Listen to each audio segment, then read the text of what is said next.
Mickey 17 is written and directed by Bong Joon-ho and stars Robert Pattinson. This is adapted from the novel by Edward Ashton and is about an expendable or disposable crew member on a space mission selected for dangerous tasks because he can be renewed if his body dies with his memories largely intact with one regeneration. Though things go very wrong, I was absolutely ecstatic to go to a theater and see a new film from Bong Joon-ho. Obviously Parasite, Memories of Murder Mother. This man has had such an incredible career of stone-cold classics, and I was very disheartened when I realized that my friend and I were the only people in the entire theater. I am very scared about what that means. I mean, to be a filmmaker like him, to have won the Best Picture for your last movie, and for a film of this size to be made $118 million budget and then to come in a little below expectations on its weekend haul. I don't know what that means, why people aren't flocking to the theaters to see a new film from Bong Joon-ho. What does a guy have to do? I don't. We'll talk about the quality of the movie in just a second, but it does seem like unfortunately some of this blame can be laid at the feet of the studio. It's just not being marketed enough. People don't know about it enough. It's a strange title, it's a unique premise, it is based off of a novel, but let's face it, nowadays even a film that is technically based off of an IP that feels as unique as this does come off as an original idea. You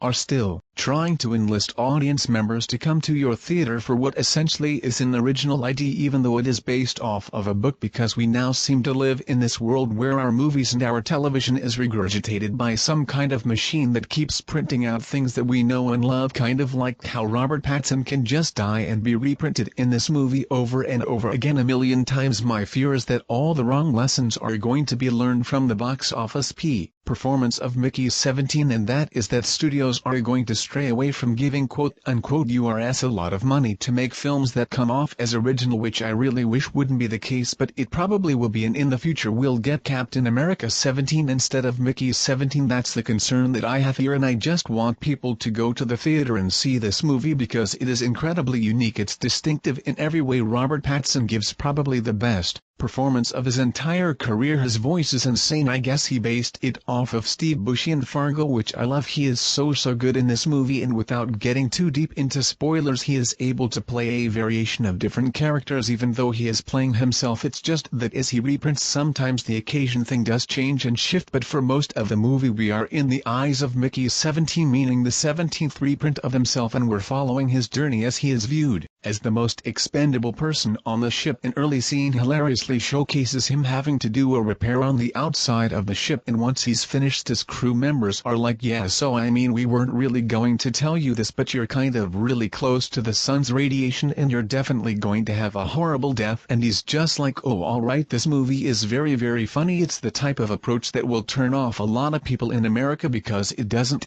feel entirely like an American movie, because of course it wouldn't, and I love that. I love that this movie is playing on gigantic screens right now, and you have the opportunity to go see something that is unlike anything else that's playing on those gigantic screens right now and hasn't been playing on those big-ass screens in a while. This movie needs to be seen in a theater. It looks absolutely beautiful. It was shot by Darius Kinji, also a legend. He shot David Fincher 7, one of the best looking movies of all time. I also really appreciated the approach to what a person might do in a certain situation if they came into contact with someone who is able to reprint themselves. Naomi Yaki's character makes a decision at one point during the movie where I was like, yeah, that's completely realistic, and I like that they didn't treat that with kid gloves. It's like, no, I do think there's plenty of people actually who would be like, what if we did this? That might be fun. And I love that is just in the movie. I feel like that would have been avoided by a lot of other filmmakers. Bong Joon-ho described Mark Ruffalo's character as being essentially a satirical parody of many politicians, and that's readily apparent if you've ever seen anybody like Mark Ruffalo who's been in a position of power, and he is gloriously over the top in this movie. I mean, absolutely out there. This is a performer just like, honestly, Poor Things. He's had two somewhat villainous characters back to back who are just at an 11 for the whole movie, and Toni Collette also right next to him. Very funny. This movie also surprised me in that, similar to Oka, both of these films have a message about how we treat animals or creatures that we might want to consume, and it's obviously a very negative viewpoint, but ultimately the reason that I enjoyed this movie so much beyond all the things I just said is that it just feels special. Watching this movie felt like an experience. I felt like I was watching a film that people people would debate that people would be divided on, and I don't get that as much anymore. So many of our films nowadays feel so perfectly manufactured for a maximum enjoyment from the most amount of people. Test screen to oblivion until it's just a pre-packaged product. It's baloney, it's spam, it's not a real piece of art, and Mickey 17 feels like a real piece of art regardless of whether or not it works for you or not. This is a film that was made by somebody with a vision that did not compromise, and it's great for me to see that. So let me know if you saw Mickey 17 below and what you thought of it. Thank you so